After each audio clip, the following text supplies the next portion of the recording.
Let's take a look at the official release for the Axe-FX 3 2.05 firmware. There are plenty of new features, and we're going to try to take a look at all of them.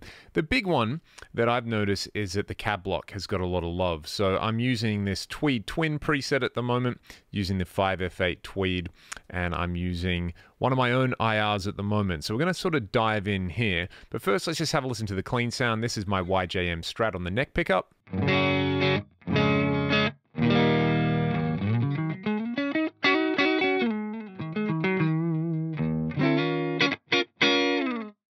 Sounds really, really sweet. One of the new features added to the cab block is this updated room and air parameter sort of thing. It's mostly the room parameter that has got some love.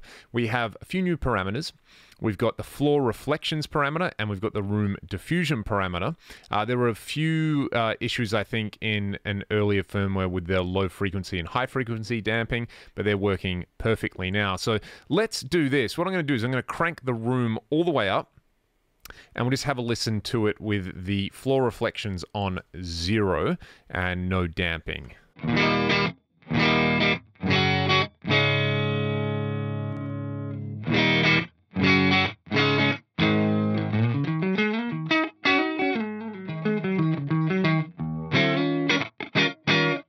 Sounds great. Let's turn the floor reflections all the way up.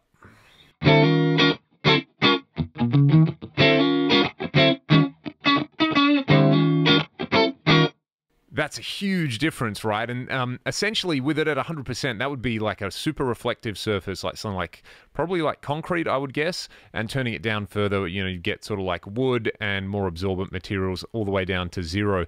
What's really interesting with this is you can set it negative as well. So I don't know if this corresponds to like having a cab on the ceiling, or this would correspond to having like a super absorbent surface, but it sounds like this.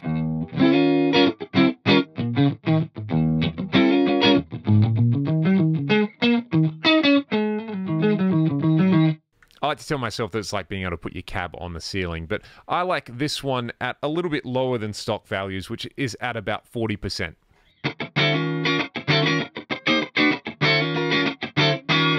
Then you can add some room diffusion all the way up.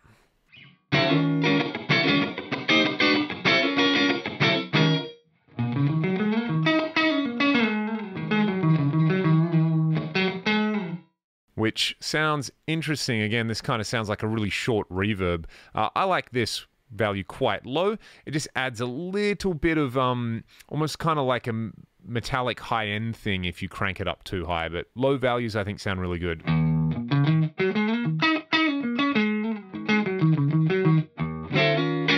And of course we can change the room shape to be something like a hall and make it really big.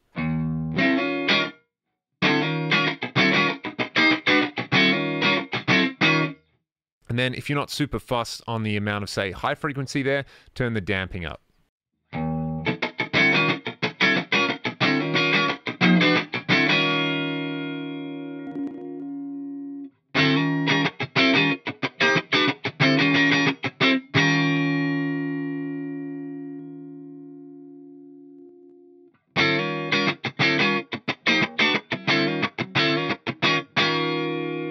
And again, that's with the rooms cranked up all the way. I like to use this quite sparingly just to take just the edge off a super direct sound, especially if you're using in-ears or something like that.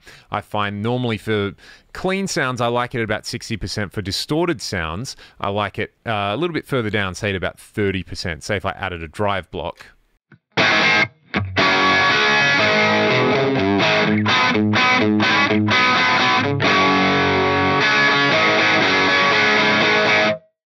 So I think that sounds really, really great. I know a lot of people have been requesting an updated cab room for a while, and yeah, you know, if you're using a reverb block for sort of like a roomy kind of sound, you can do a lot of it in the cab block now. But the new feature, which I think is incredible, is this new align feature. Let's say we take two IRs from different manufacturers. I've got this IR that I made, and let's just pick a random IR from in here. Let's say this one of the stock cabs.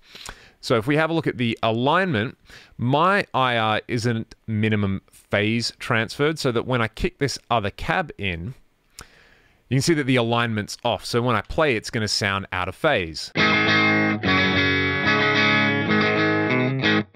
which isn't too bad with clean sounds. With a distorted sound, it's pretty unpleasant.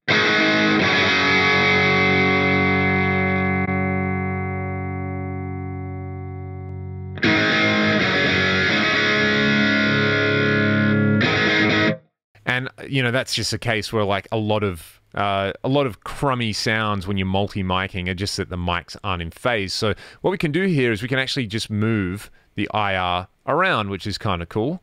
So for this one, say if I set them both to 0, the furthest that mine will come back is here. So I can just basically bump this second IR over, and we've got this cool graphical display, just so that it's in phase pretty much there. I'm guessing I just basically work on getting these peaks in phase. And now it sounds like this.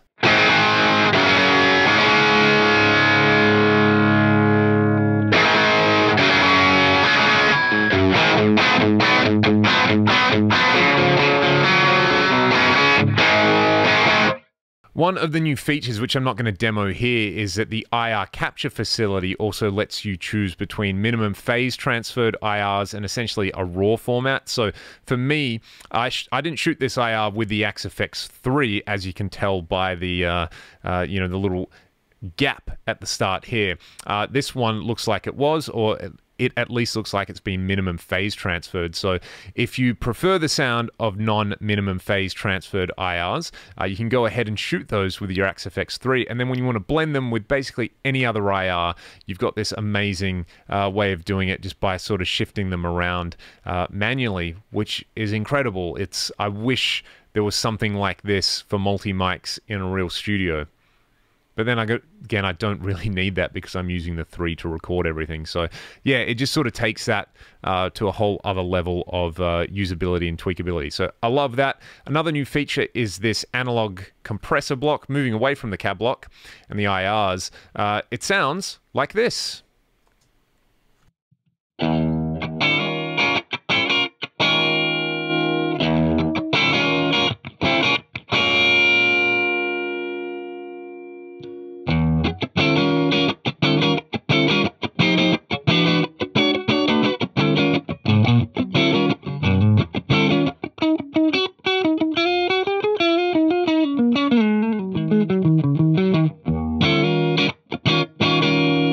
Really nice and sticky and squishy there, and all the compressors now have a threshold parameter. There's also been an update to the multi-band compressor. If I open that one up, essentially it now has a mix control, which is awesome, and there's also a hard and soft knee type, which is really handy. If I go to a different preset, my main live preset uses the multi-band compressor quite a lot actually. So basically you can see here that I am using it to tame the low mid sort of chunks. It does this, kind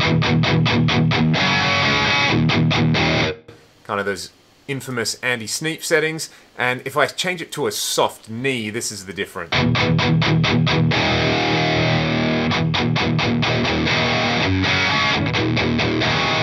That sort of time that it takes for the compressor to actually grab the signal has now increased. So that's really handy. There's also a mix control in there, which I don't have a use for. I use the multi-band compressor, like I said, more like a dynamic EQ to tame the low mids, but it's there. It's great on bass guitar as well.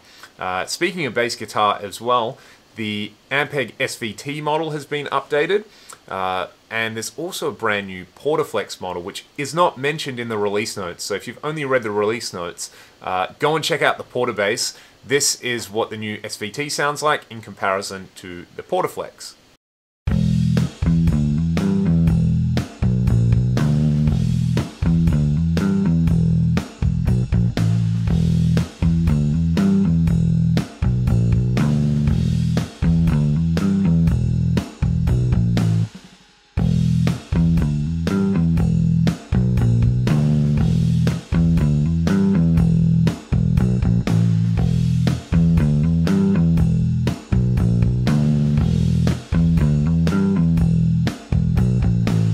I should have mentioned as well, with the IR capture facility, there's also delay compensation, so that's another thing reading the release notes.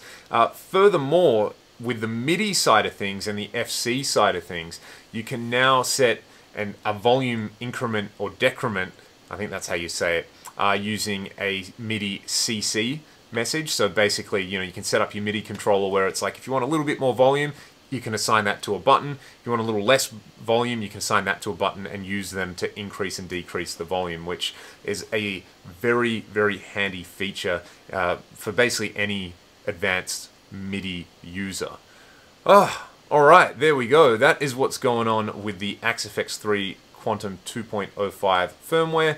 So lots of updates, lots of stuff done with the compressors, lots of stuff done with the cab lock, new bass amps, updated IR capture facility, and that IR line is just my favorite thing ever. That's going to be so useful for me when it comes to refining tones, and it just kind of opens up all the onboard IRs as well, because, you know, different manufacturers will either choose to or choose not to minimum phase transfer their IRs. So if you're blending between different manufacturers or you're capturing your own IRs between different sessions, just makes it all so usable. I love it. What an amazing unit. I'm going to play some guitar with the darn thing now.